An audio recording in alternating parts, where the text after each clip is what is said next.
Hi, Miss Palmer's class. Happy Wednesday. I am just sending you another video from my house to your house. And I just wanted to say congratulations to 3 people that have earned a Lexia certificate. Yay for Emmy, Luke, and Frida. Yay! And I can tell the rest of you have been working so hard because I can see how many minutes you've been on there, and you all have been on there a lot. Good job. So then tomorrow I will check the IXL section O, and I will announce everybody that's already finished that section. And it's already a lot of you, so you guys are doing great.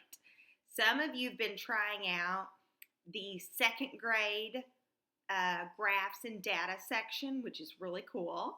You're so smart. And some of you are working on other sections in IXL, and that's great. Also heard today from a few people. I had Harper and Frida both sent me their scavenger hunt list that they did around the house of green things they found. Look, green lamp right behind me. That'd be on my list.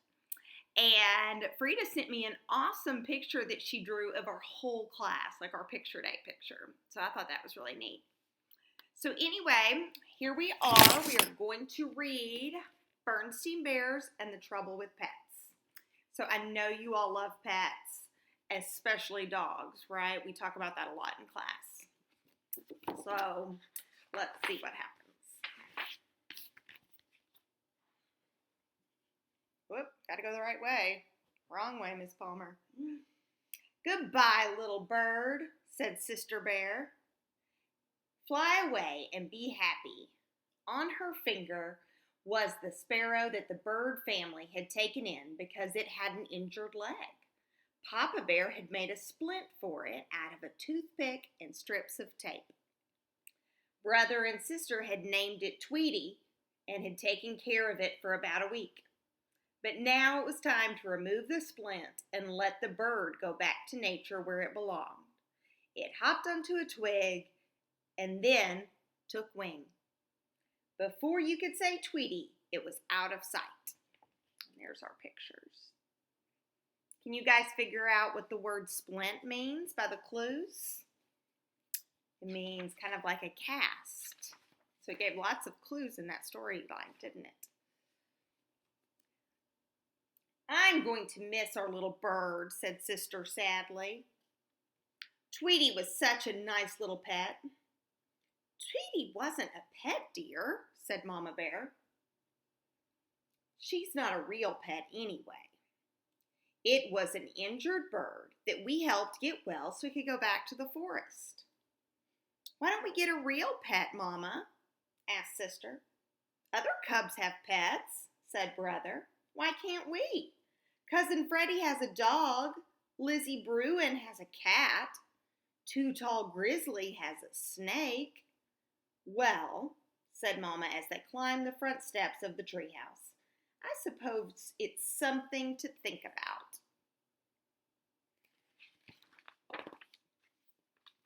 Gee, Mama, said Brother, what's there to think about? There's quite a lot to think about, she said. A pet is a big responsibility. A pet has to be fed, and it has to be cared for, kept clean. What do you think, Papa? I think a dog would be nice, said Papa. But a dog is an especially big responsibility, protested Mama. A dog needs shots. It needs to be trained and walked, and there are dog laws. A big dog, said Papa, about so high, can go fetch and play frisbee. We'll take care of it, Mama, cried the cubs. We promise, we promise. Have you ever made a promise to do something before?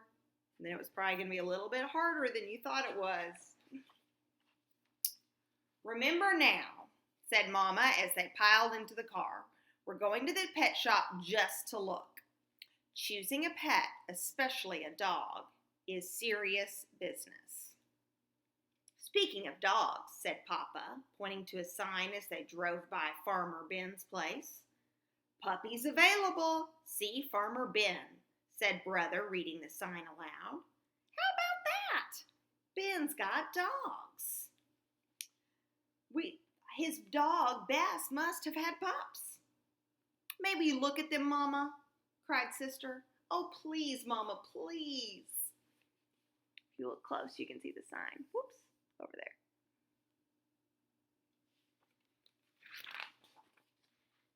Before Mama could answer, Papa said, no harm in looking, and pulled into Farmer Ben's driveway.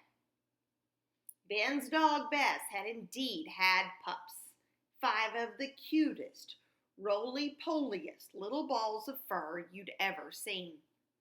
Farmer Ben picked up one and put it in Sister's arms. What beautiful brown eyes, she said. May we have one, Mama, please? Most pups have brown eyes, said Ben, but I do think that one is the pick of the litter. It's yours if you like, a gift from Bess and me. Oops, you'll see it all. Goodness, said Mama, that's very generous of you. I really don't know what to say. Yes, say yes, shouted the cubs, as they jumped up and down. It certainly is a cute little thing, she said. All right then, yes. Brother and Sister were overjoyed.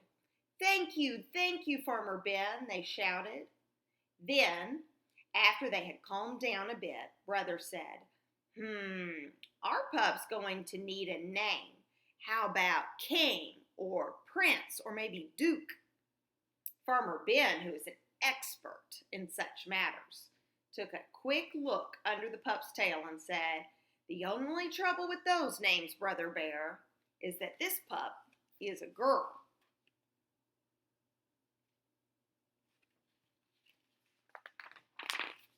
Of course, they couldn't take their new pet home with them. It would need its mother's milk for a couple more weeks. But there was plenty of puppy talk as they headed home. Talk about names, talk about where the puppy would sleep, and talk about who would take care of it. Remember now, said Mama, you've promised to take care of the new pup, to feed and water it, and to clean up after it has accidents. What accidents? Asked Sister Bear. We'll discuss that later, said Mama.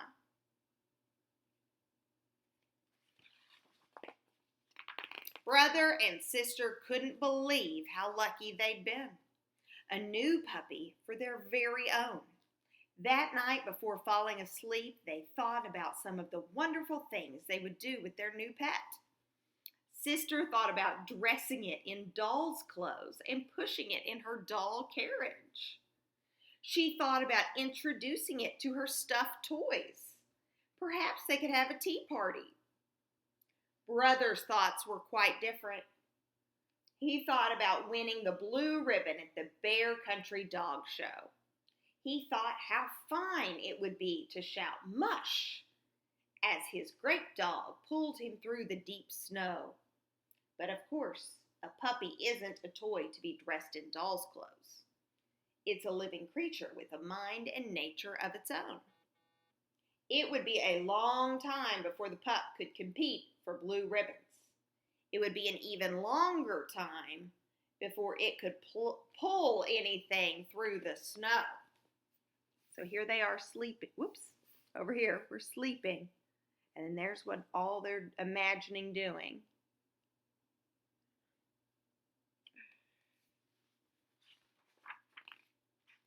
There was no question about it. Brother and Sister had a lot to learn about puppies. So Mama and Papa decided to take a trip to the library. They took out a book called Puppy Care.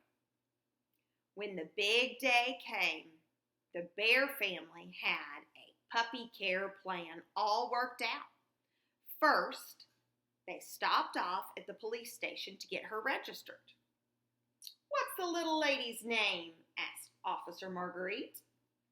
The pup would need a license with her name and address on it in case she got lost. But Brother and Sister still hadn't agreed on a name. What to do? "It seems to me that Officer Marguerite just named our pup," said Mama. "Little Lady sounds like an excellent name to me." So the puppy left the police station with a name as well as a license.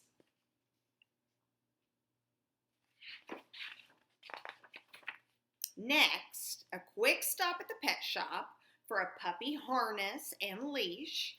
Then a very important stop at the vet's for a checkup and shots. Little Lady didn't like the shots one bit. Brother and sister knew just how she felt. They even sort of knew how parents must feel when their cubs have to get shots. Why do you think they know how parents feel? Because they're like the parents to the dog, right? Now it was time to introduce Little Lady to her new home. The bears had already gotten food for her and had made a puppy box out of a cardboard carton and an old blanket. They had placed the box in the kitchen where it was nice and warm, with the door closed, of course. Puppies tend to get into mischief, and there wasn't much harm she could do in the kitchen. Little Lady sniffed all around the kitchen and then curled up in her box and went to sleep.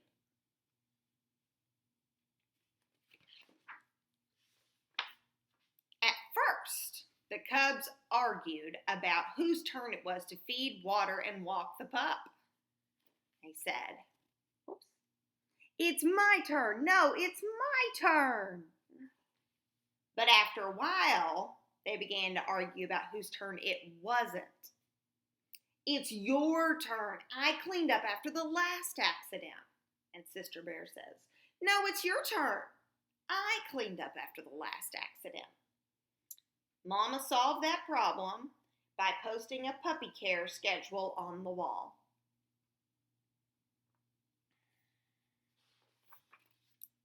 Not that the puppy was all work and no fun. Little Lady was indeed a lot of fun.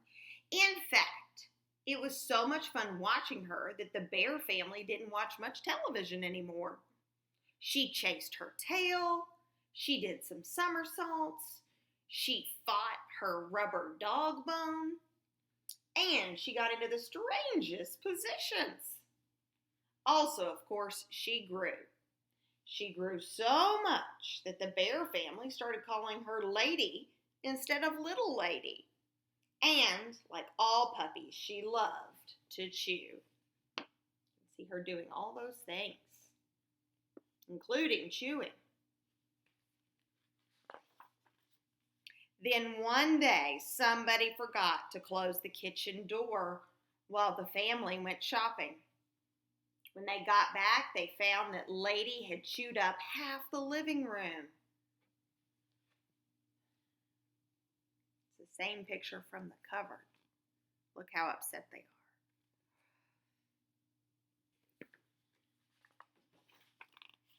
The time had come for Lady to have her own house out in the yard. Papa built a fine, sturdy doghouse. Then he chicken wired the fence to keep her safely in the yard. Lady loved her house. She was even more fun in the yard than she was in the house. She chased leaves in the fall, snowflakes in the winter, cherry blossoms in the spring, and butterflies in the summer.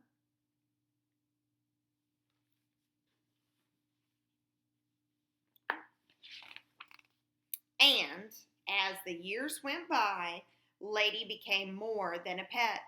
She became another member of the family to love and enjoy. Aww. Then I'll go back to the beginning and read the rhyme. It says, here's a picture of a bucket of water. Cubs don't expect the big job they will get when they jump up and down and beg for a pet. So it turned out to be more work than they thought it would, didn't they?